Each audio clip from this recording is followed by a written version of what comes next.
In this video, I wanted to give you a heads up on some of the common problems associated with buying a used Prius. We're not going to be covering things like brakes and wiper blades because that's common to just about any car.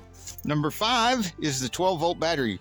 For one thing, it's hidden in the back here. It's also a special, pretty expensive battery, so lots of people leave them in there way too long. And most Priuses don't have a voltmeter so that you can keep an eye on your battery.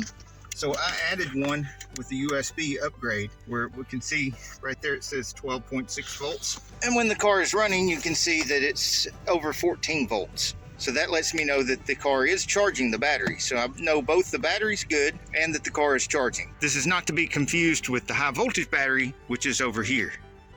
This one's a little over 12 volts, and this is a little over 200 volts. There are some cheaper aftermarket batteries, but I prefer to just get mine from Toyota because they have an extremely long warranty on the Toyota battery at the Toyota dealers. Number 4 is the dirty cabin air filters, which you have to take this lower glove box out to get to. I have another video showing exactly how to do that. And buried under all this is a big gaping hole that you can literally put your fist in that's easy for the rats and mice to go in and out and get in the ductwork, and it has no screen.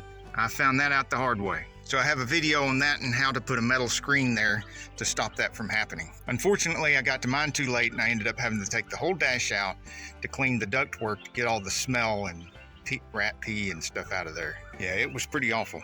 Number 3 is a dirty high voltage battery cooling fan. Buried under this is the high voltage battery, and it has its own cooling fan. It's air cooled, and if that cooling fan gets dirty, it doesn't blow the air very well, and there's little or no filtration. So I've got a video where I clean up the fan, and I've got another video where I made filters to go behind the screen to prevent it from getting so dirty so quick. I'll put links to these videos in the video description below this video. Then we have cracked and dry rotted door weather stripping for the side window glass. It's this stuff right here, and you'd be surprised how easy this is to replace with the factory Toyota stuff, and it's not that expensive either.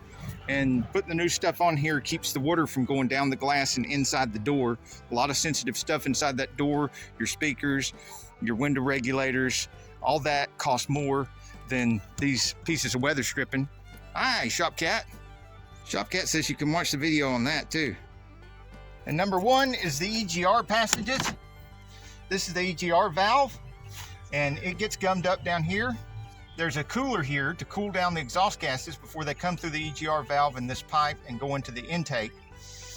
And the cooler can get stopped up, the EGR can get stopped up, this pipe can get stopped up, but what mostly gets stopped up is the little passageways in the intake, and then it'll set an EGR code whether the EGR valve is bad or not. It's pretty common for people to replace the EGR valve with a brand new one and still have the code in the same problem because of the passageways being stopped up. Then there are of course things like the air conditioner compressor, the water pump, the HV battery bus bars, plugs and coils, and of course the dreaded leaky head gaskets. But all that and more for another video for another day.